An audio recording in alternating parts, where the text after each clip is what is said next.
What's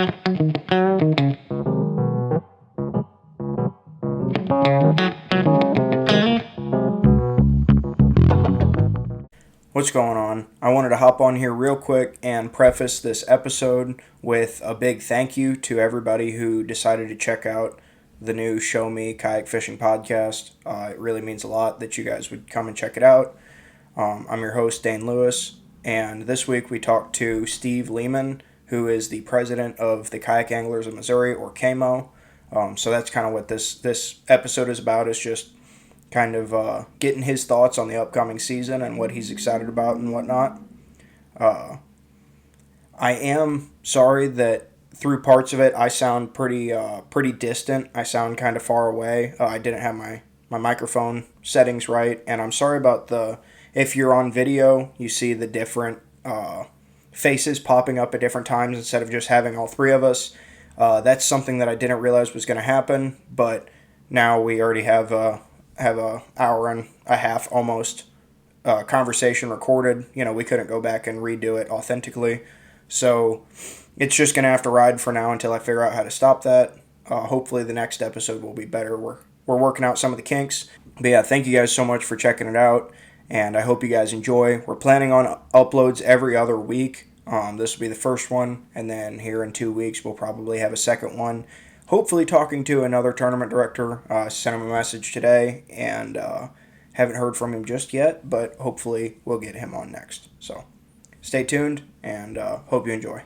Well, today we've got on the first guest because he is the president of Kayak Anglers of Missouri, where me and Adrian both kind of got our start into kayak fishing tournaments, the live events specifically. I did some of the KBF onlines before, but didn't fish a live event until you guys came to Mazingo several years ago. And so we've got Steve Leaman from the Kayak Anglers Missouri. He's the president. I would consider him the tournament director, but I don't know if you claim that title, Steve. It depends on the day. Depends on the day. Yep. And beyond that, Steve's a pretty dang good fisherman too. So Some days. Some days. Yeah, when they're biting, I'm there. Yeah. So I figure we'll go ahead and ask him a few questions, pick his brain about the upcoming season, and Adrian can jump in anytime that he feels like he wants to. But I've got a few questions prepared, and then we'll see how the conversation goes. All right. First off, I wanted to ask you if there's any changes from last year's schedule to this year's. I know that there is, but other people may not have noticed them. Big changes like we're going to Bull Shoals to kick off the season. And then to go with that, I wanted to ask you why some of those changes were made that you guys made. That's a great question. So being Kayak Anglers in Missouri, we fish the entire state, and you can only do so many tournaments in a tournament season. So about one a month is about all we're trying to accomplish here to make a season. But the problem is Missouri has a lot of great waters. That's one problem. So, I mean, you get looking at this 1, 2, 3, 4, 5, 6, 7 tournaments, and then a classic. So that's 8 different lakes right there. But yet there's still no less than 3 or 4 more really good lakes. And it's like, you don't want to do the exact same lake over and over and over again, because it's just, it's repetitive. You tend to see the same people in the same spots on the winners list, different times of year. So you swap them back and forth. Like say you may want to fish Wapapello early in the season based on the floods and the weather, or you may try it in the middle or the end of it. That changes. Wapapello's fishing changes daily almost with the weather. So, I mean, you could probably do that one all year long and have a competitive tournament. That's one of the nice things about Wapapello, which I don't like fishing the lake. I suck at it. But when everybody always says, why are we having a tournament there? The fishing sucks. And I'm like, so you're saying it's even across the board is what you're saying. There's no tons of great honey holes sitting around. You got to fish and you got to find them and somehow get them in the boat on those lakes. Mark Twain's another one of those lakes that you could fish the wood one day and be killing them, and the next day you couldn't get a bite there in 8 hours if you tried. So it's just weird. So, but yeah, so we do swap. We swap usually. We try to swap no less than 2 lakes a year. That's what we try. Um, One of the newer things here, like say bull shoals. We don't fish a lot of bull shoals. It's way down there. The Missouri portion, since we're a Missouri club, we try to fish only Missouri waters. It's one of our things that we've been doing since the beginning. We try our best on that, even though they do have the White River border permit down there. I think we tried that once or twice too. But the bull shoals, we don't fish a lot because there's not a lot of Missouri water for the bull shoals tournament. There really is not. I mean, when you look at how many ramps there are where you can fish this, that, and the other thing, uh, I like to. I always say bull shoals, Taneycomo, the sections of Missouri. You're basically fishing rivers. That's all it is. It's just a glorified river, and it's not like say the Tennessee River Valley, where the river section gets huge. There's not a lot of those on like say Taneycomo or the Bull Shoals section in Missouri. So I'm not a big fan of doing those. Don't get me wrong, I've caught some amazing fish at Taneycomo. Something about that lake produces really big fish, but um, we don't fish a lot of that um, because you have Table Rock right next door, and you could have a Table Rock tournament for as many people as you want, and there's great food. There's entertainment. There's places to camp. There's tons of places to rent out. So I mean, it's just a really good lake to use for tournament fishing. Much less Extreme Outdoors has been sponsoring us since the beginning when Kayak Anglers Missouri started. I think that was 2018 when we started. So we we always try to give them some love every year because well they've given us some love over the years. So they have a nice meeting room for us to do our awards, captains meetings, things like that. It's um, it's challenging uh, to find or we'll say find or coordinate good places for awards, places that people can stay because 50 people that show up and I say 50 people, most of our tournaments are between like say 35 and 45 last year or so. But it steadily goes up. But even we'll just say you get 40 people with a vehicle and a trailer pulling a kayak, you're not getting together too many places too easily without people having to walk blocks and blocks to do to show up to the awards and things like that. So um, when I started, everybody used campsites.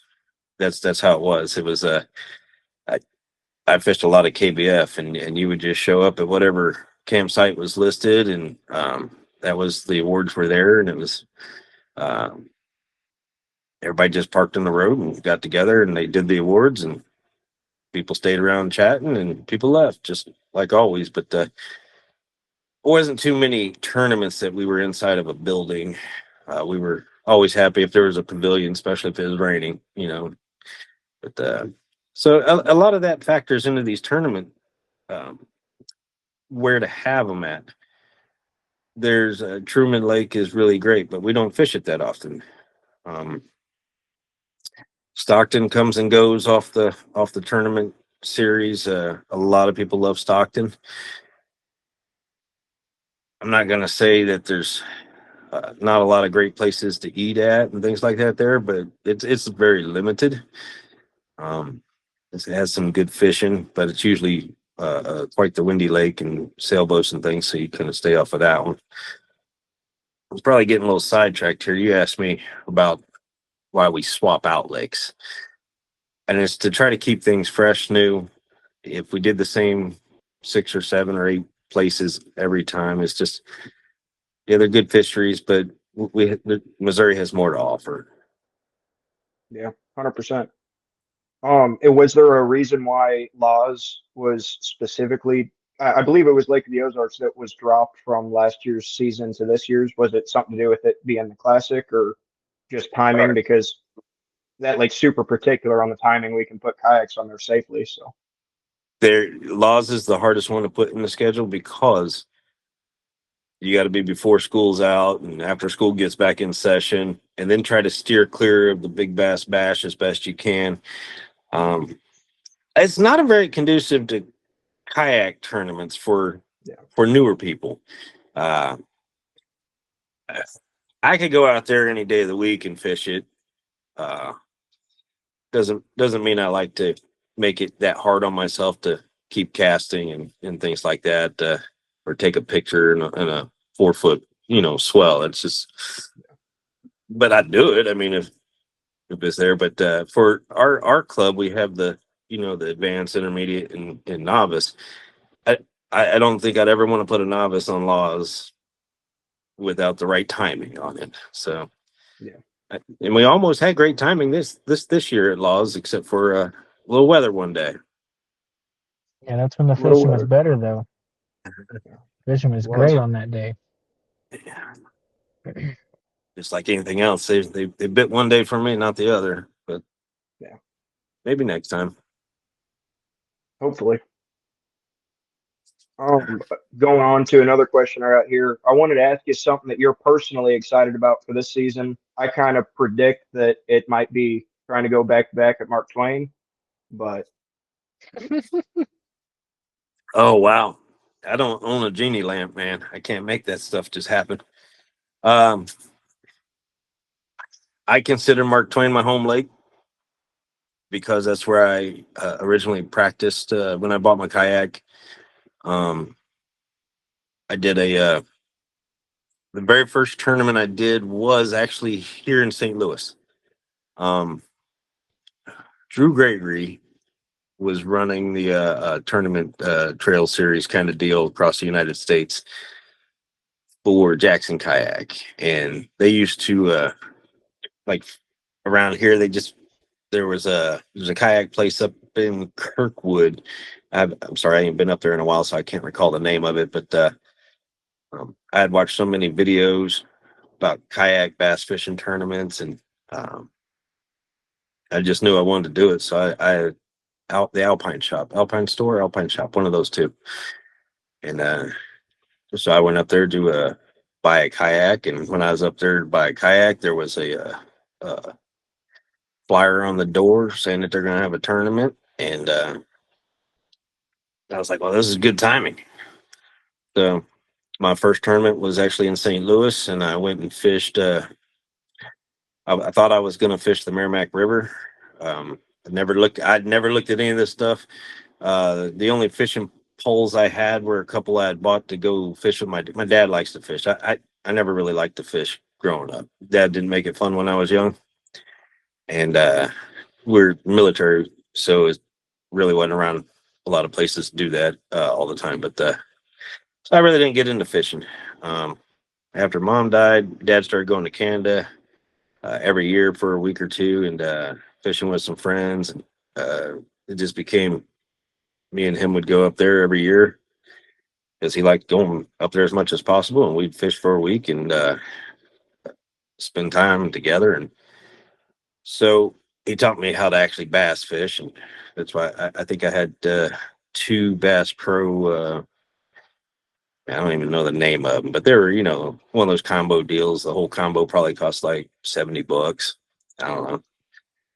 And we used to fish, and he tried to teach me how to fish. And the guy we rented like an Airbnb up there every year from, he would always come out and try to help me catch fish because it's one of those when you're sitting on a I'm gonna say boat, but more like a dinghy where we were. Think of it like a 12-foot metal rowboat with a 10 horsepower motor on it kind of deal. And it was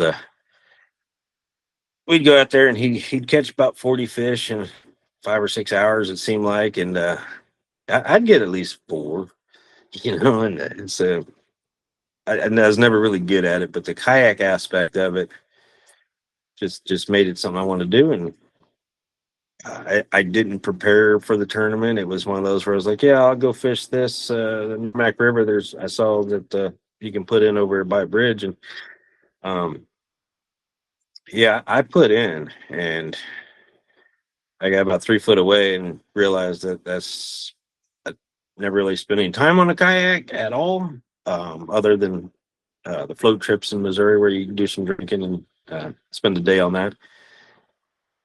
But so I took the kayak back out pretty damn fast and looked at the map. Saw Simpson Lake wasn't too far away. Went over there, looked beautiful. Uh, Not a great place to fish. Not a great place to fish for bass. It's quite the polluted lake. Come to find out, for a good portion of it while I was there, and but it looked great from the other side. But didn't catch bass one, nothing at all. Went to the awards because why not? Fishing a tournament with other people. There was probably only 11 or 12 people in the tournament, and the majority, all of us, maybe owned a kayak for less than 6 months, or probably max 6 months. I don't even know if anybody got a limit, but they gave out some prizes, and I want to say the next 30 days was me tracking down water to put it in, and I've been doing this ever since. Learn pretty much how to. When your dad teaches you how to bass fish, he doesn't teach you how to tournament bass fish. It's two different worlds. So I had to teach myself how to fish. Had to actually buy real equipment. Well, just like everybody knows, you can start up, you can fish with anything, but if you want to make it easier on yourself, you upgrade your stuff a little bit at a time until you find that sweet spot for how you like to fish. So, and I lost your question. I just kept talking. Sorry about that. Oh, that's all right. I was wanting to know something that you're excited about this season. Something I'm excited about this season. All right. I'm looking at the schedule right now.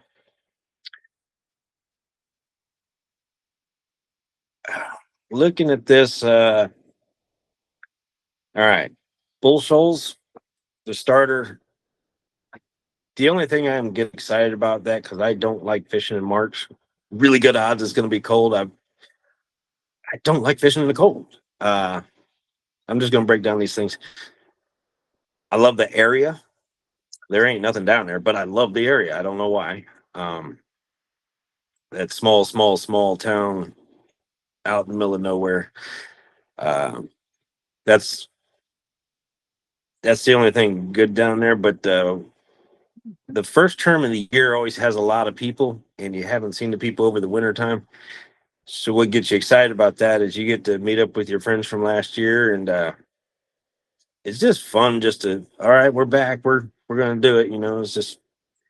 It's almost like when you if you were to leave and go on vacation somewhere, and then you by yourself or with another friend or something, you come back home to your wife and kids or your mom and dad, whatever. I don't know your situation, and it's like you're just happy to be there. You're happy to be back.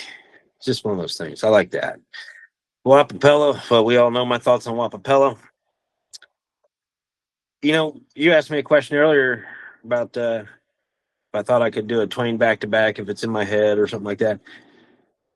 I think Wapapello might be one that I got a shot at this year. If I was to call my shot on the best finish I'm gonna have, I'm gonna say it's Wapapello this year. I'm hoping it's just as bad as it was last year because I was so close to having a limit last year. I'd lost a couple, and if I would have had those couple, I'd have won it. So it's I've been close to Wapapello a couple times, so I would say that's my best shot.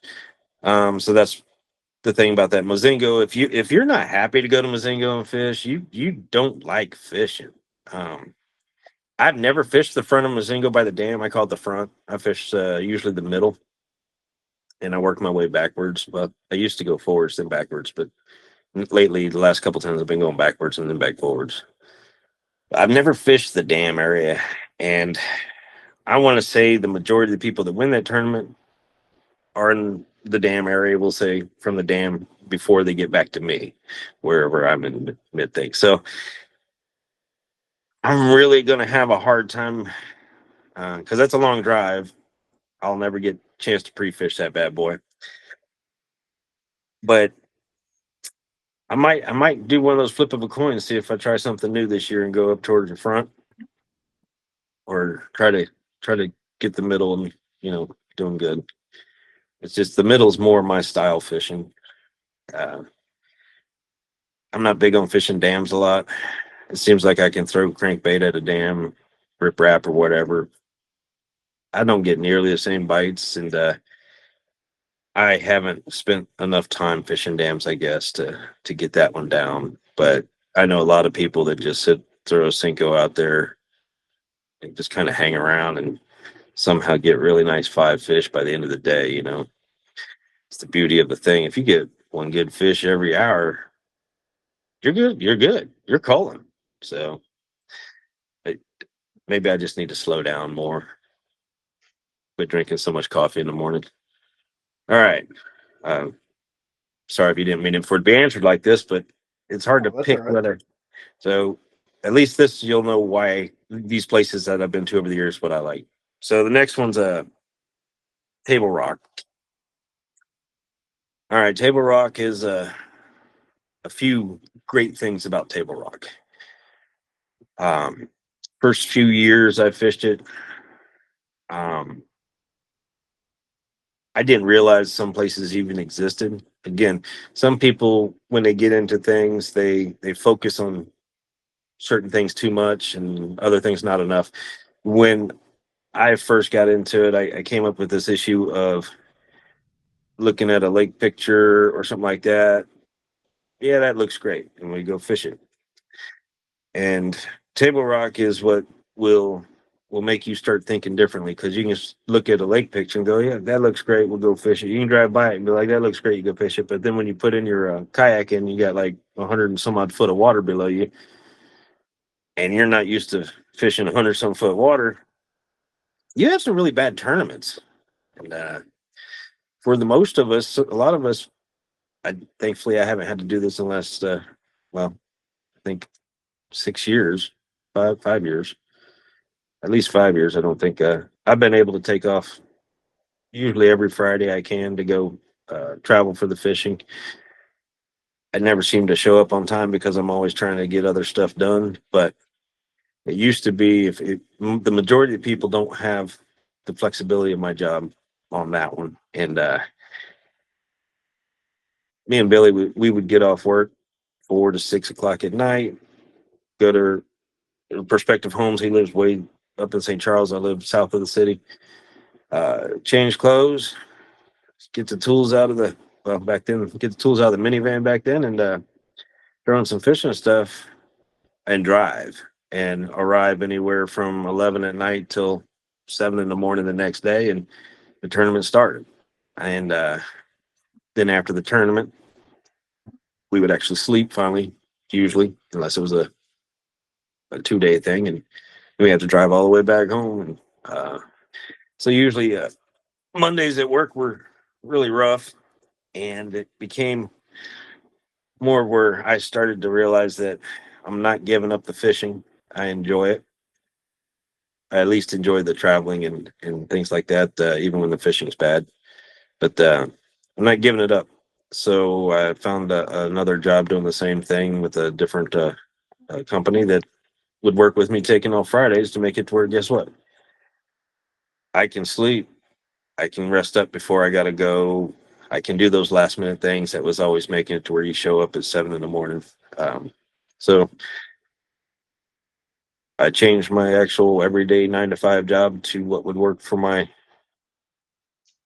what we'll just say, my professional fishing career so far. But so Table Rock, I screwed up and we just couldn't figure out the right places to fish. And then lo and behold, we went over to Ants Creek, and Ants Creek is to me a great place to fish. Went to Cape Fair and fished the Flat Creek. Flat Creek's It's not as easy fishing as Ants Creek, but it has certain qualities about it back there. If you can figure it out, that it will pay off. It's just a matter of will it pay off better than the other places on the lake.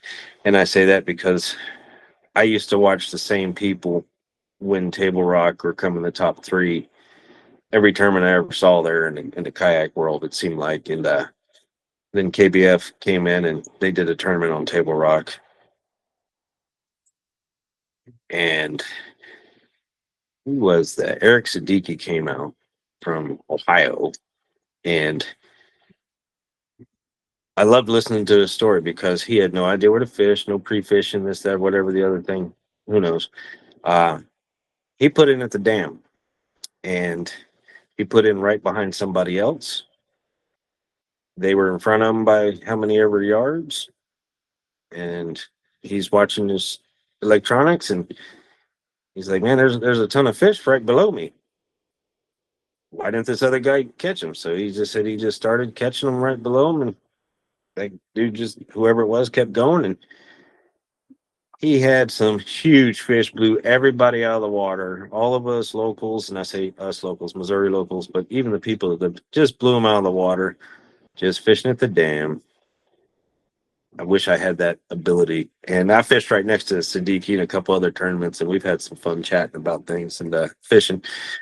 And he's one of those people where if you're sitting there just BSing fishing, you'll usually get 3 fish to every 2 of yours for some way, and usually they'll be bigger.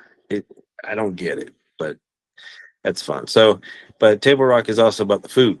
Flat Creek Restaurant, Yes. out of all of Missouri, there's some great places to eat in Missouri, but something about Flat Creek just screams, I gotta eat there no matter what. If I'm around the area, I would literally drive an hour and a half to eat there pretty regular if it was within my grasp around here. Just love it. So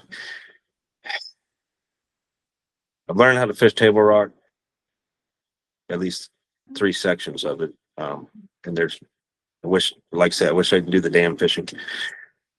Great food, lots of options, and I'm getting better at it. So I like Table Rock. Well, and Extreme Outdoors. So it's been with us since the beginnings there. So next tournament. Now, July gets to be pretty hot to fish. A lot of people like fishing palmy. Um, I suck at it. I don't know what to say about palmy other than the fact that we've had good weather there most of the time when we're there. There are a lot of people like palmy though, and I have never, I've never experienced that thrill of doing well there, shall we say? But Me neither. so out of all the tournaments, that's my least favorite this year is palmy because me and that lake, we just don't see eye to eye yet. So maybe here in another 5 years. So we're just gonna move on past that. I'll be happy that somebody wins it. How about that? So August is a Brookfield tournament. I love the Brookfield tournament. It has a lot of little lakes in there that I've traveled around Missouri a lot, and usually about 3 out of 4 weekends, me and Billy would throw kayaks on the vehicles and find places we never have been. Like literally says there's one up here 50 miles from here. Let's go.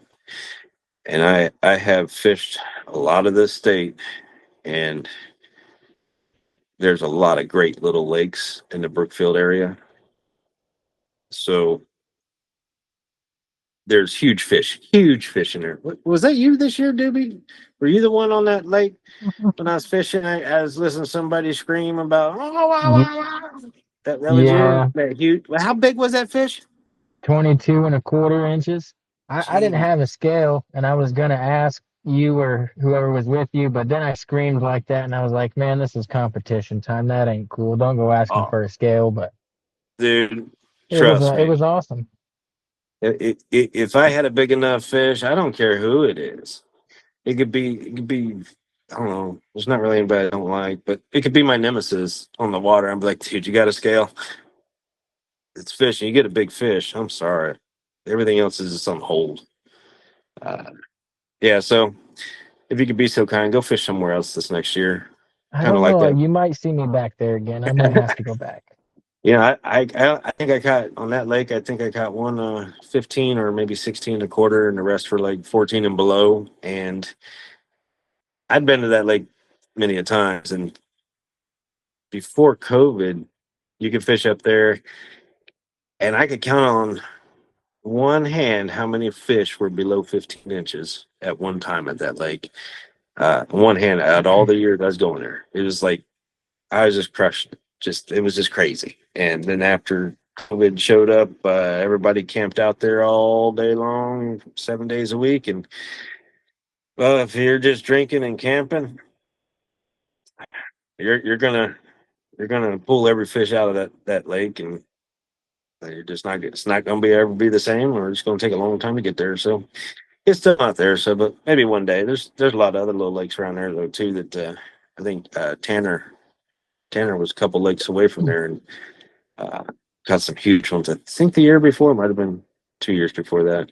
But Brookfield also, I got to find a way to get it back and do it again. But like I say, I was telling people the other day on the thing, going the big bass bounty on the different lakes, having five of them, trying to get, which is great because five fish from five different lakes is not an easy task in 8 hours when you got to drive a half hour to a lake, load and unload and catch that fish and go.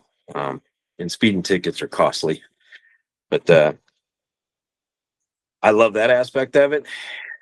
Lately, we've been trying to put our charity tournament somehow mixed with the Brookfield tournament. I am a big, huge fan of an annual charity tournament. Fishermen in general, whether it's kayak clubs, boats, I don't know, but they do a lot of charity tournaments. It's a shame that we all know so many people that have bad things that happen to them, whatever. So they're always trying to raise money for something, and it's amazing whether it's the kayaks, the boats. It's a lot of people. They just want to help, and if they can, they will. So that's always cool. Uh, Brookfield is, to me, a more laid back tournament. Even though you have 8 hours, it's. I think it's because of the little lakes that I fish are usually so small. It just feels like you're just out on the weekend, just having some fun. So it's nice to just enjoy it. If you can do a charity thing, maybe you win something nice, whatever.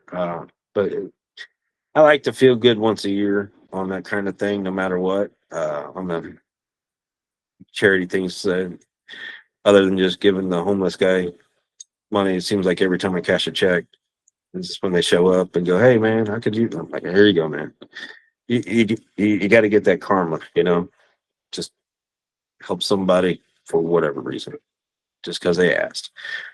But so yeah, Brookfield's fun. And then you go up to Twain. I'm gonna butcher this name, but the country.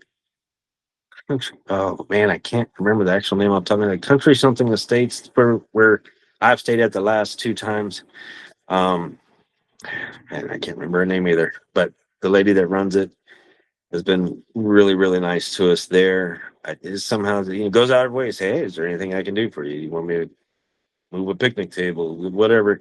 It's kind of neat feel at that one. Prior to the last 2 years, we've always camped, and I always say that's the camping tournament that you try to camp at no matter what, because in the years past, all the majority of the camo people have pretty much took up a certain section of the campsites. So after the tournament, before the tournament, you want to talk about fun, camaraderie, and arguments. It's all there. I mean, just like anything else, you either have too much to drink or you just get two people that just had some sort of just everything escalates after a long night of drinking. And the campsites, it's a lot of time enjoying some stories, especially the fishing stories and things like that. And it's always been really good food. And when I'm Twain's had a couple different things that I've eaten there that's been good, but the food at the campsites I think beats any restaurant there. And I'm not talking just because I like hot dogs. People, I mean, what Sisson brought up that one time a couple tournaments ago. I think he cooked. He didn't come up to fish. He just came up to hang out, and he was cooking like a big roast or a pork thing. Jeez, I can't remember what it was, but it was a lot of meat, and he cooked the damn thing for hours, like 10 hours or something like that. Uh, but he had so much food. And Shannon Garrett, that's where I fell in love with Shannon Garrett's wife's uh, banana pudding. I don't eat a lot of banana flavored stuff, not my thing, but his wife can make a banana pudding. I'll tell you that. She it outdid my mom's. But so, but so between the camping, if you're doing that, or if you're staying over in the little hotel rooms, which they have some really nice ones. Come to find out, I didn't realize they had other than just standard rooms. They have rooms that like two rooms in one, and the kitchenette, and full fridge, they all sorts of weird stuff. I had no idea. I thought they were just all regular rooms. So I already booked my room for this year before we left the last tournament. I was like, yeah, I'll be back, and I'm gonna try one of these other rooms you just showed us that exist. So um, I was happy about that. I don't ever book anything in advance. I travel with Jessie a lot, and she does all the booking for anything. She's just like, "You fishing a tournament? Yeah. You want to stay at the same place last time? Where'd we stay? Because I don't have a good memory on that." And you'd be like, yeah, okay." She makes it easy on me when it comes to the travel stuff as far as booking the stuff. Got to put that qualifier on there. So I always have a place to stay no matter what. So that's good. Twain's fishing, like I say, was one of those equalizer lakes. So I love that. And like I say, when I first started after that very first tournament, that's where I got off tangent to begin with. Did that very first tournament. I spent a lot of time at Twain, mainly because it was the biggest lake I could see on the map, and it was a 2 hour drive from me. That's the closest big lake was 2 hour drive from me. And um, just like looking at the lake maps, picking out a place to fish, looking at lakes, I wasn't looking on the other side of the state. So I don't think I went to Wapapello. I'd fished Mark Twain for a year before I ever even went to Wapapello, just fish and stuff. But there was a time up in, well, that'll just drone on. But anyways, I do like Twain just because that's pretty much where I spent the majority of learning how to fish. At Twain in the first couple of years, because that's when you're off work and you're not traveling doing something. That would be the lake I would go fish. All right, and so that brings us to Stockton. Why do we like Stockton? Big fish are obtainable there pretty much all year round. Um, you have the dam that people love to fish the dam, and then you have water that I like to fish. Anything else other than the dam or anything less than 25, 30 foot, that's I like about that 30-foot range and shallower. So they have a lot to offer. They have a couple good restaurants. I can't complain. If you haven't had the $1 million bacon, they do it at one of those places. It's pretty good bacon when it's good time. Um, the bait shop. The bait shop has opened their doors to uh, probably a lot of the kayak clubs to run their tournaments out there. Uh, they treat us good. They have a covered shelter, chairs, AC, whatever. And the parking, they don't care that we're parking all these people in their grass, and there may be some ruts and things like that. And usually after everybody leaves, I'll walk around picking up whatever trash people leave. So yeah, somebody's got to do it. Every now and then, people don't realize they're dropping things. But as long as we keep, you know, making sure everything isn't destroyed, damaged, or anything like that. A lot of places they talk highly of the groups. It's like, hey, yeah, you want them there. They spend a little bit of money in the shop. They rent rooms. We spend a lot of money in towns on our weekends. So um, I think they realize that because it's not a very busy area. That Stockton area overall, it's not like it's not like there's lots of jobs to be had. It's like say there's not an industrial area of any sort, things like that. So I think they and it's a lot of seasonal because I don't know how many people are going to fish a windy lake in the cold. It's bad enough it's either windy or cold. Where you put them both together, it's probably not a great lake to fish in the wintertime unless you're pretty good at what you do or got a good sized boat. But I think the bait shop, the people that run it, they understand that um, it's nice to have the give and take of we have this, go ahead and use it, and not charge you for it. Just we're just happy to have you, and in return we buy stuff from them, talk about them, things like that, so other people know, hey, it's a good bait shop right there. So it's a 2-day tournament. I love 2-day tournaments as far as because I like them because if you screw up on day one, you can show that you can still fish on day two. But usually, what happens, day one's pretty decent for me, and day two is the opposite. I am not a 2-day tournament kind of guy. I think last year was my best 2-day tournament ever, and I'm pretty sure was it you or Blake Wheeland that beat me out at the classic Table Rock. That was me. Yeah, you do look too familiar sometimes. I think I lose to you pretty regular. So, but anyways, it's the end of the year. By that time, everybody's tired. It's a lot of traveling. It's a lot of work. And when you add like say somebody like you're younger, you're doing it. You fish multiple trails. Um, it's fun. Like say me and Billy used to just if you ain't working, you're fishing. It's fun. But there comes a point where it's like I'm kind of fished out. I need a little bit of break here, and so at the end of the season, I'm ready for a little bit of break. And it's nice when it's like the last little bit. I'd finish this and then fish the KBFNC. So, but usually you get 2 weeks or a month in between that, and it's nice. You get your break, and it's like you go back for that one last goodbye, And I don't like to fish in the cold.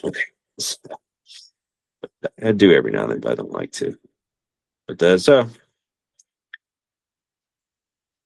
I look forward to it. But it's neat to see the newer members how fast they go from haven't fished a lot to hey, look, I've been in the top 10 twice this year. It's like, well, you ain't fished a lot and you're in the top 10. You're doing something right. And some people pick up on it so fast, it's just really fun to watch. And some people don't seem to pick up on it, and it really hurts to watch. So, and for somebody like me, I'm a big believer in help somebody out. If they're new and you've been doing this, you have time or any patience about you whatsoever, uh, go fishing with them. I do pretty much every year. I'll fish with no less than one person a year during a tournament just to try to see, hey, you're struggling. Maybe I can figure it out on this lake. Maybe I can suggest a couple things, something to help you. Um, when that actually works, that's better in the tournament. Doesn't work too often, I'll be honest with you. Um, but when it does work, it's just really cool to see.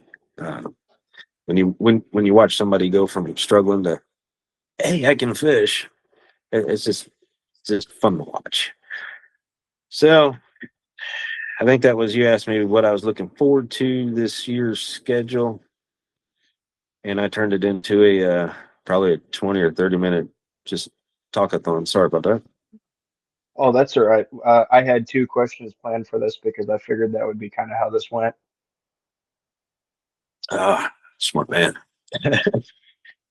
I do have another one that I'm excited to ask you, and I want to ask Adrian on this as well. I think I know what he's going to say, but and I'll share my answer as well, and then we'll probably wrap it up. But uh, if you could implement a rule change into KAMO and there would be zero pushback, nobody could say anything, nobody would complain, and it could be any kind of rule at all. If you wanted to change it to a 15 fish limit, if you wanted to say nobody's allowed to have a paddle in their kayak, like just whatever ridiculous thing, no nets, anything that you wanted it to be, uh, and nobody can say anything, what would it be?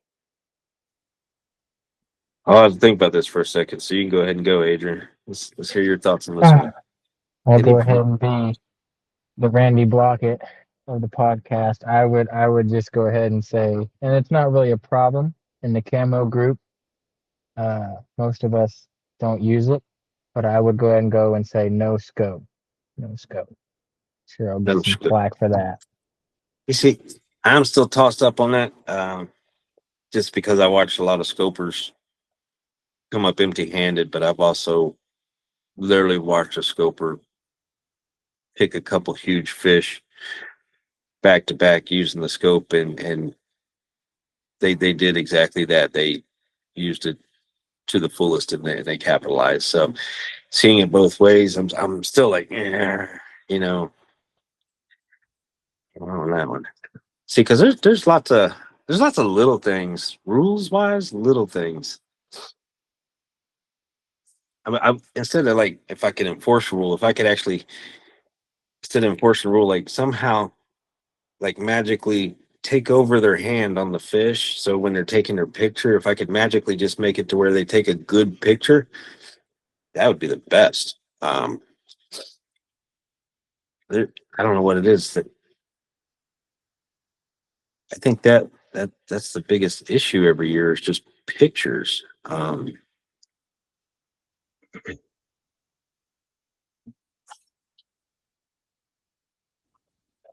I okay. If I could change one thing, I would change the hours of fishing. I love the thought process of a sun up to sundown tournament kind of deal. I like it. And people are like, that's just too long. I'm like, but when I used to drive up to Mark Twain, you know, that's a 2 hour drive. I'm getting my fishing in. So uh, I think it'd be good to have it'd be fun to have a tournament go from morning all the way till dark, sun up to sundown, and just do the awards the next day. I feel that a lot of people would move more on the lake when they're having issues, because you wouldn't be constricted to the time trying to load up stuff, get the other place.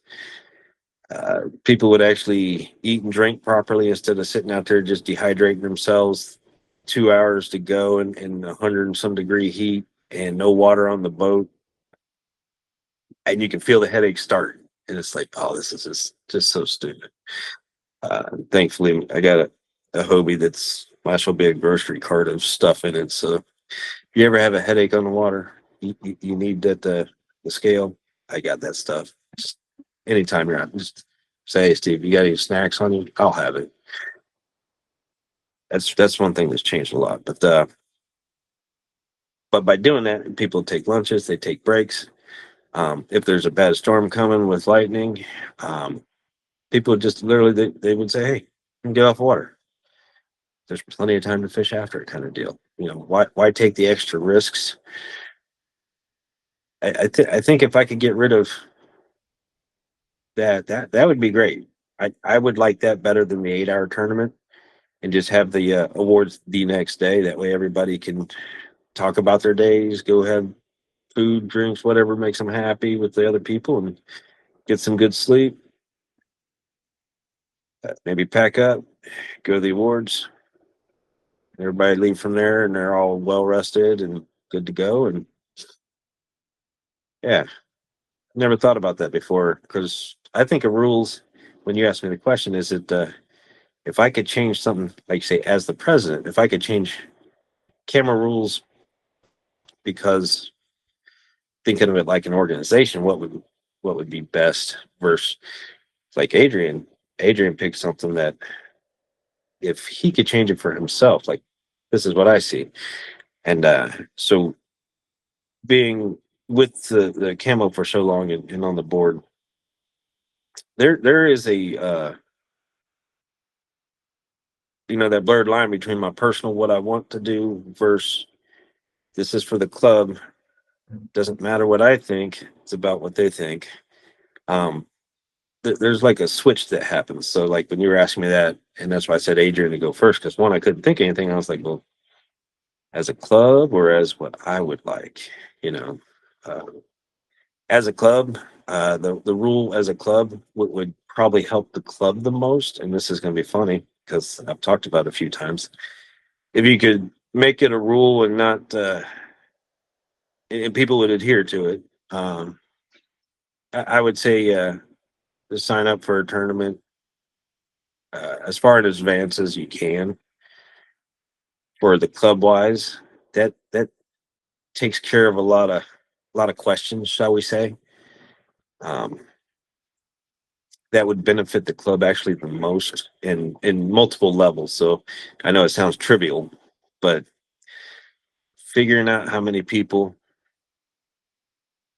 and that also equates down to the earlier you see, like say if you're looking at a tournament, and there's we'll just use this for example, but if you're looking at a tournament and another tournament the same weekend, and you see one of them has 50 people and the other one has 15 people, um, if your goal is to go out and compete against the most people you can, and then see how good a hammer you are, and you want that same amount of money, if you paid the same amount to get in, if you want that chance at say 5 or 10 times your money or 20 times your money versus hey, you can double your money on this tournament. Most people are going to veer over towards 50 versus 15. And so by people signing up early, it's one of those things where people are like, you know what, I'm going to get in there. I'm going to go ahead and sign up because I've already see there's 24 people signed up. Let's go ahead sign up. I don't know what it is about that either because it's no joke. If there's 2 people signed up, if other people don't sign up sometime relatively soon to that, for some reason, it will sit at like 2 people until 72 hours prior to the tournament. It seems like I'll never understand it. But if there's like if everybody signed up for the say the Bull Shoals thing, like the majority of the people say 24 people signed up for it by the end of this month, there'd be 40 people signed up for it by the end of the next month prior to the tournament, way ahead of schedule. But if there's only like 2 people that sign up, you might see 15 people signed up by the time it gets within a week or two of it. That's just strange. Um, I don't know if it actually truly affects the outcome of numbers of getting more people sign up for a tournament that normally wouldn't, but it just feels like you're going to. It's just I don't know what it is. Maybe it feels like you're about to have a better tournament, and because you have a group of people there. There's bound to be somebody you like, somebody you want to talk to, somebody you just like seeing hanging out. Maybe your thing is always go have dinner with certain people after a tournament. I don't know. But that's always nice. So that'd be my rule change. Yeah. Yeah, the sign up thing, I used to never sign up for a tournament any early just because I was always confident that something was going to go wrong between now and then if I spent the money now. Like on the way to Table Rock, I did sign up early. That was the first time I ever did. Was on the way to Table Rock for the Classic. I signed up early, and then my car broke down once I made it about halfway there. Uh, Luckily, I broke down in the town that Chris Ramsey lives in, and he drove me the rest of the way. We double stacked our kayaks on his trailer and everything. So that was, yeah, I just never used to do it. But I wanted to point out for anybody who's watching that is hesitant to sign up early, like I've always been, something that you've been talking about, Steve, is that if you sign up and something like that does happen, you can just push those entries onto the next tournament or something. Yeah, we just move it to the next tournament, or if you know you ain't gonna be at the next tournament, but you plan on being at the one after that, we just move to that. And in the end result, if you need to get a refund because you're like, I'm not gonna be fishing anymore this year, probably, then we just refund you the money. So you're not gonna lose your money from it, you know. But Yeah. Also helps Steve because he likes to cook sometimes. For people who don't know that, at the awards, sometimes Steve throws down on the grill for us, which is really nice after a long, hot day on the water. So it helps yeah, if he knows how many people he's going to be cooking for. Yeah. I've had such good funs and bads with that. I have bought and brought hundreds of dollars worth of food, and people are like, "Yeah, we're gonna eat," and then after the words are gone, boom. I was like, "Man, shit, I did something wrong." And then there's other times where you might have $100 worth of food, and it's like everybody's like, "Hey, I'm hungry, man. Let's do it." And you just never have enough. I don't get that, but yeah, it does help with figuring out if there's gonna be enough food for people around there. Yeah. I'll share my rule change that I think could be interesting. And then we'll probably wrap her up unless you got anything else to say after that, Steve. But the one, and I've been thinking about this for a long time. I think I actually texted Adrian about it over a year ago now. Uh, but the KAMO does the divisions, and if anybody doesn't know, it's uh, novice, intermediate, and advanced based on experience. I think it would be cool, and I don't know how you would have to implement it. You would have to put caveats uh, you'd have to put caveats on it where it does take experience into account. But I think with having the technology that everybody's got now, or not everybody, but so many people have now, I think having the divisions based more so on the equipment that you have rather than your experience might help a lot because a lot of new people go and have a really great, $10,000 rig because that's what they've got, and it really gives them some kind of an advantage over like a true novice in a paddle kayak. Not saying that they can't compete, they certainly can, and you would definitely have to have some kind of a scale there for experience because like if you put Chad Davison in a Sin paddle kayak, he's still going to be catching a whole lot of fish compared to the other guys in the paddle kayaks. But Yeah. and I know that's probably not feasible. It's just a thought that I It think would would be. be neat. Well, you know what? It would be interesting. You could almost do almost almost like a spreadsheet where you get not a point since we deal everything in inches. You could do like a 1 inch deduction if you got a motor, 1 inch deduction if you have pedals, and 1 inch deduction for this, and then that way in the end you can see you could track that for a year if you just knew enough people with their stuff and see if it would actually where it lands. That would be interesting. Um,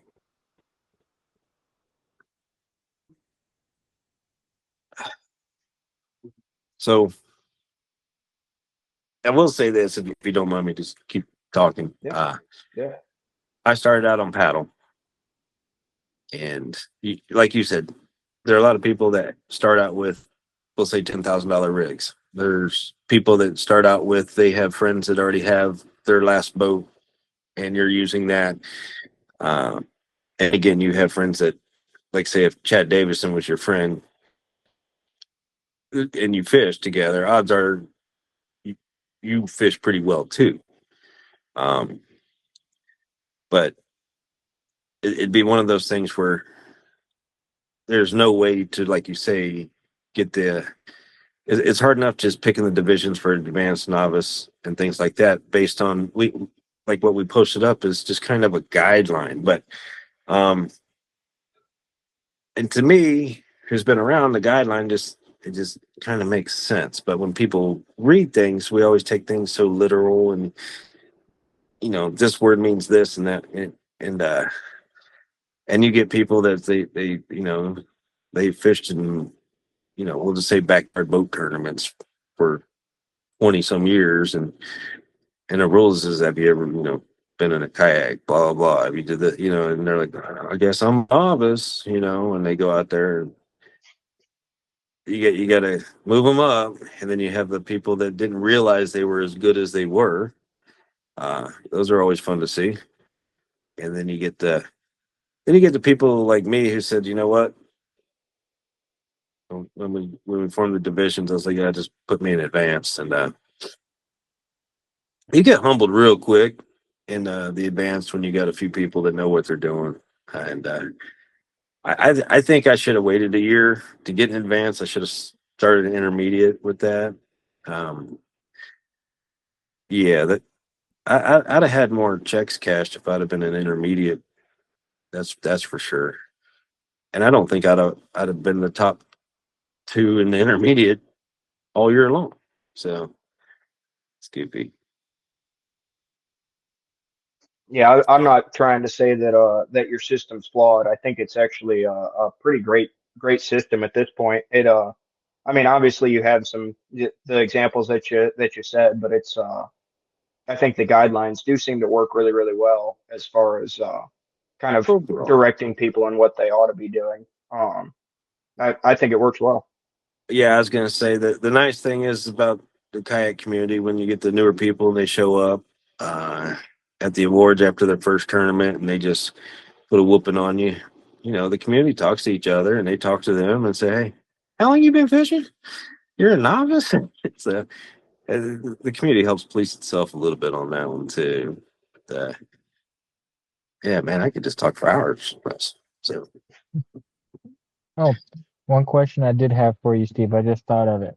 what you got, Since sir? Stockton is a lot easier to get permits for and to fish any time of the year than Lake of the Ozarks, we'll be going to Stockton for next year's uh, classic as well, like how we did Table Rock for like 2 years, I think it was in a row. And I Okay. know Lake of the Ozarks can be kind of difficult on that stuff, so don't want to do it 2 years in a row, probably. All right. So our there's a little bit more to our schedule than when most people think about making a schedule. There's a little bit more to it than that. All right. We'll call this KAMO scheduling 101 because for one, our schedule changes based on whatever somebody on the board comes up with, and we show it to the other board members. And then after somebody says, "Well, you can't do it there, you got to do it there. You can't do this," and it flips back and forth, and you have a heated discussion between at least two people here and there, going, blah blah blah, uh, and you work through all your differences. Then you have a schedule. Now, what I mean by that is this: I think we have what seven, was it? Seven plus the classic. Yep. One, two. Okay, so seven plus the classic is good for the club because every tournament you add to it, the more AOI money builds up for the people with the AOI. Every tournament we have, since we are a 5013C club, and none of us get paid for anything, the only thing that comes out is expenses and the prizes for y'all. And that way, at the end of the year, everything balances back out to, yes, we gave away the money that we got in. Um, so the more tournaments, the more money you can win, more prizes you can win, and well, it's also more forgiving on Angler of the Year because if you miss a tournament, the more tournaments you have, kind of helps the average a little bit. Um, but like again, I am not a fan of that whatsoever. For Missouri, I am not a fan of a tournament in March. I, yes, we do have good marches sometimes, but I am not a fan of this many tournaments for us. So I lost that battle, and somebody else might have been the same. And it takes seven of us to go back and forth and find the flaws. And as a person, when I very first started, I'm like, this is easy. You got this lake, blah blah blah, blah blah blah. Boom, throw it out there, and it's 2 seconds later. I don't remember what it actually was, but I kid you not, I had this great idea, had it all down, and I put it out there, and it was literally 2 seconds back when Gina Yuki was on the board. She goes, "But what about this?" And I was like, I mean, it was like fatal flaw. The rest of it was just toast. So I was just like, you really learn that there's a lot more to something so simple. So So first you have how many? Then you have, okay, do we go with what had the most numbers last year? Because you could capitalize on that and make, have your numbers grow a little bit, because your numbers, the more anglers you have, looks better to, I guess, the kayak community. It looks better to sponsors. I know numbers and sponsors, that goes hands in hand. So, um, the more anglers you have that show up to every tournament helps you with sponsors going, hey, we got 50 people here every time. So that kind of works everything out. Uh, you got to figure out if the numbers are worth going back to that lake. Maybe it was a bad lake for that time of year. So when you fill up, when you do this stuff, you also got to worry about what time of year am I going to do this. Lake of the Ozarks is the easy one because you already know it's before school starts or before it gets out starts. Boom, boom. There's your season. You have pretty much 2, maybe 3 months out of the year that you could put it in one of our schedules. That's about it. Um, so you got how many? That's always an issue. You have, like me, I don't like bull shoals. There might be on this year's board or next year's board. Uh, Maybe 6 out of 7 people don't like a lake, you know, and so it's just not going to be in favorable conditions saying, hey, yeah, we're making the schedule, and you got 6 out of 7 people. They just don't care for a lake. It's pretty easy to get a lake to just disappear for until somebody new on the board shows up or the next year because we went somewhere else. And then you have the whole aspect on why I joined Kayak Anglers of Missouri, founding it with the others, was because it was the whole state. It wasn't just a little bit of area; it was the whole state. So the downside to that is the more people you have and your club grows, you got to have them on lakes that can hold the people. And that's why I say Brookfield, you have to have so many little ones, but it's not the easiest to get that on, we'll say, the eastern side of Missouri. You have 2, 3, maybe 4 options if you squeak by. But if you went more than, if you go more than 50 people, and that's why I really think 50 people for a tournament, it's a pretty sweet spot for a state kind of deal. Wow. 30 something is great. 50 is the sweet spot. And in my own personal opinion, 50 is the sweet spot. Once you get, 70 and above, it's like, I think it just kind of gets away from you. And to me, some people just rally behind that. Like, give me 200 people right now. You know, uh, Me, for a state tournament, 50 people is great. It's a good time. So it goes back and forth a lot, but you have to keep a tournament here, keep a tournament here, keep a tournament here, keep a tournament here. That way we have tournaments there. So on the normal year, when my opinion wins about the 6 tournaments in a year kind of deal, um, there goes 4 tournaments out of that 6. So you have another 6 Great Lakes out there, but only 2 places to put them. So that's why you really start wondering, do we go for the numbers? Do we go for what's kept us at most of the lakes in the beginning is sponsors. Where are our main sponsors at? Well, we should have a tournament there for them. When Everhart's was a sponsor for a bit, we went to Truman a lot. When Extreme we first started out, we went to Table Rock. We might have had a season opener. We might have had the Classic. I'm not a big fan of having the Classic on the same lake that we already fished during the year, but every now and then it just makes sense for things go. So you're not going to see the same schedule every year. Well, you're not supposed to. I don't think we've ever repeated the same schedule ever. Uh, Not you'll since see at I've least joined. one change. Yeah. So um, it could be anything. One year we had Wapapella early in the year and it was crappy weather or crappy fishing. So maybe the next year we might have put it later on in the year thinking, well, it wasn't that great then. I think Wapapella's hit front, middle, and back. That lake just changes too much. Um, it would be kind of interesting to do a Brookfield for the the classic, but Brookfield is a very controversial tournament to begin with, Yes, it is. since people use different lakes. There's I don't know if there's a true great way to do this. People always say like, hey, you need to list every boat ramp, or you need to list, like on Brookfield, you need to list every lake. And it's like, okay, it's the MDC app. Just pull it up. It shows you every lake. Well, you need to show that.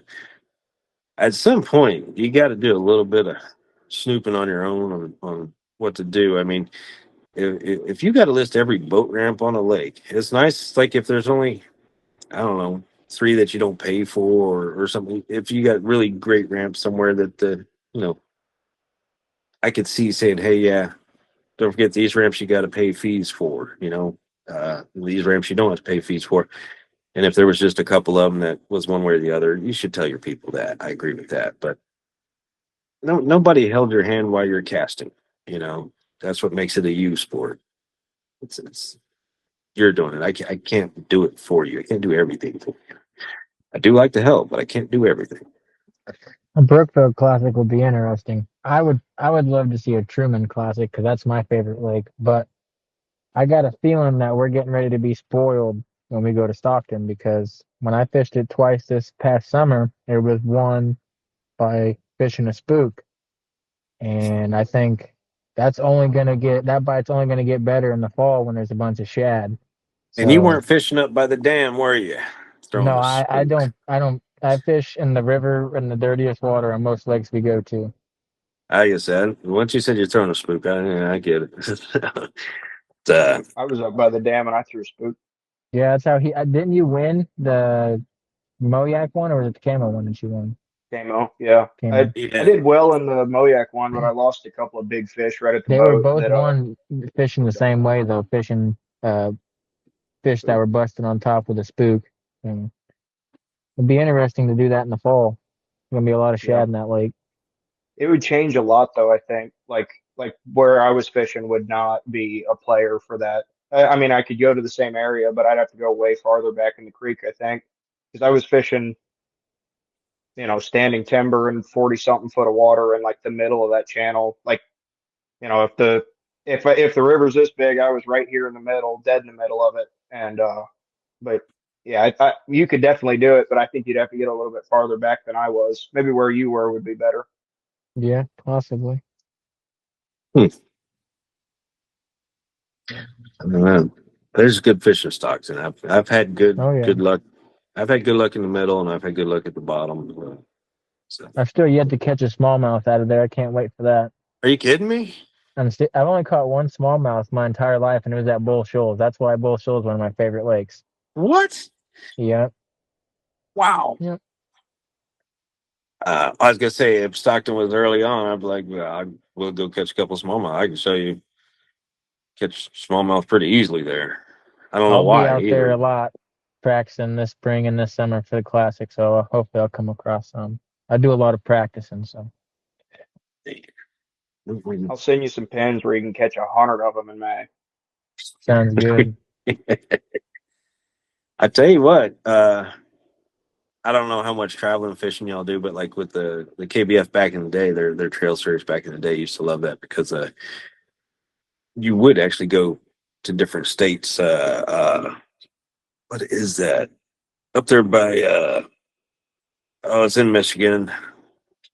I'm blanking on lake, but everybody knows it up in Michigan, and that's what you fish for is smallmouth. And when you're putting in, you're looking out there, and it's like an ocean. It's like smallmouth in the ocean, you know. But yeah, that's a lot of fun. They get so huge, a lot of fun. Um, and I don't catch a lot of smallmouth other places, but it is neat when you have a tournament that that's what you catch. That's You're not catching large. You're just not catching large, but you're catching smallmouth. So those are. It's nice to have something different to fish for. I give you that. So somebody brought up a thing one time saying, um, why not have the classic at say a really big lake somewhere, or you know have it on Kentucky Lake and things like that. That's a great idea. A lot of us like the thought of it. And then the club part kicks in, and then you start talking to people, and there's two problems with that. We're a Missouri club. We fish Missouri waters. You see how quick it goes back to, should we open up to where you could fish a little further south on Bull Shoals, or it's like we're a Missouri club. We fish Missouri waters. So, um, but and the other one was is people didn't want to travel, and I thought that was the strangest comeback for a KAMO angler. We don't want to travel. I'm like, I know people driving Mazingo drive. Okay, I think it takes me like 6 hours or 6.5 hours, or probably 8 by the time I stop and get something to eat. But and since we all live in different parts of the state, it's a drive. I drive a lot, Yeah. so there's a lot of 4 hours, 4.5 hour drives. So, and I know I can get to Gunnersville in like 7, like 4.5 to go fish Table Rock. A couple more hours. Hey, I'm in the big bass world, you know. But A maybe one Mazingo of these Classic days would we'll be have. interesting. I was gonna say maybe one of these days we'll have enough members that like to travel around and do that, and just go out for a weekend, and take a dozen of us for a weekend and make a little out of state person to person tournament somewhere else. So I probably watch Dane down in what is that? Yeah, Caddo Lake, Toledo Bend. You were just talking about 40 foot of water with trees. I'd like to see you down Toledo Bend because I struggled on that one. I've never been. I've never fished in Texas, but I was actually thinking in the shower earlier. I was thinking the other way. I was thinking a Mazingo Classic would be cool. Pack That's what I was everybody in just there. thinking. I think that would be sweet.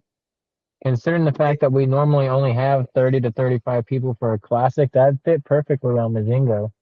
And Steve, you'll be happy to know probably that Mazingo is upgrading their facilities and stuff. They now have like a camp store that's got beer and like kind of snacks, little food. Oh, it's they're upgrading stuff. Still no electricity at the regular campsites, but they're upgrading stuff there. So it's going to get better for the anglers when we travel there. Well, that's always a plus. Places to sleep, places to eat. Um, Definitely need to. It's hard to find enough room for the anglers, for the parking and the awards, things like that. So that's not an easy one, but Dane did really good this year with the parking, and the people at the establishment. They're really nice too. I can't remember the name of it, uh, but Clear Creek. there you go, Clear Creek. So I wish there was more places like you could. Uh, I don't know, have more parking and stuff like that for that. But, so they are upgrading it though. Oh I think yeah, I think I think all the camo out of just one section. Wham. So just be fun. it So would. was Mazingo for the classic, huh? That'd be interesting. Yeah, it fishes stuff up this way gets really good when it gets cold during October. It gets really freaky good. It's wild up here. Hey, I, I don't know. the second week of October through like the third week of November, the later in November can get really iffy. The first tournament I ever won, I fished. It was a bass boat event on Mazingo. It was the third week of November. The weekend before, I had caught a 7 pounder in practice, and then during the tournament, I went out there and we won the tournament with 6 pounds 9 ounces with only 3 fish. It was horrible, but leading up to that, it was like every day you were catching a 20 plus incher out of the kayak. It was crazy. It was awesome. Damn. Well, you know what? At no less than one, you'll end up on the board. You're more than welcome to try to finagle the schedule. If That's there's it's two not a lakes I'll be trying to get on there, it'll be Smithville and Truman, my two favorite lakes. Smithville and Truman. Okay, well, Yeah, I'll be pushing for Truman the hardest though. I love me some Truman. Smithville's an equalizer. That's what makes the lake great. It's for the majority of people, they can't stand fishing Smithville. They have some of the nicest campgrounds, and people don't want to fish there because fishing sucks. Uh, I've had great days on it, and man, I know what they're talking about when it sucks. So that's a great equalizer. And you say Truman? Well, Truman's got lots of options to fish, and since you're a dirt dauber, that's definitely your cup of tea. Oh yeah, What I about you, spent so Dane? much time on that lake. I got so many backup spots. It's unreal. That place, that's my favorite lake in the whole state. Oh, come on. We know your backup spot is like, let me back up this kayak 6 feet and do it again. That's the backup spot. Uh, All right, Dane, what other two tournaments were, if you could change out two to your more like than what we have? I personally don't like Smithville at all, but I think it would be fun on the schedule as an equalizer. But my problem is like with the way we have it now, the being the four corners thing, it seems like if we were to go to Smithville, we would have to drop Mazengo, and I don't want to do that. So my suggestion would be drop Palmy and go to Smithville. And I think Truman's a great option too. I do terrible at Truman. That's my worst lake in the state. Palmy's a close second. I do terrible at both of them, but they're both great. I love them. I love fishing them. I'm just bad at them. Uh, I'm really happy we're going to Bull Shoals. That would be the one that I would add from last season. Me Because too. I also love that lake. It's so tough in March. My few times that I've been there in March, but uh, it'll be like you were talking about. It'll be an equalizer for sure. It'll be a good one for that. But it probably won't have the 80, 90, 100 inches that are possible there the rest of the year in March. But that's okay. Yeah, I would think about 77, 78 's a solid number down there when we're down That's a there. good day. That's Yeah. a good day, especially in March down there. Yeah. That's that's where I'd probably be thinking. Well, guys, it's about time for me to go get something to eat. It's been a long day. I was thinking the Get same something to thing. eat. Shit, it's about time for me to go to bed. 4 o'clock Yeah. comes early. Ooh, baby, Yeah. no. Oh, no. Yeah, you need some sleep. And I really appreciate you joining, Steve. Thanks for coming on, Yeah, Adrian. yeah, of Uh, course. And thank you, Steve. no, not a problem. I loved it. You say, give me a call anytime. We'll sit there and BS. And Perfect. edit, put it, Perfect. whatever you need, man. All right. Yeah. Sweet. Good luck, guys. All right. Thank you. Thank you. Yep. See you guys. Bye. See ya.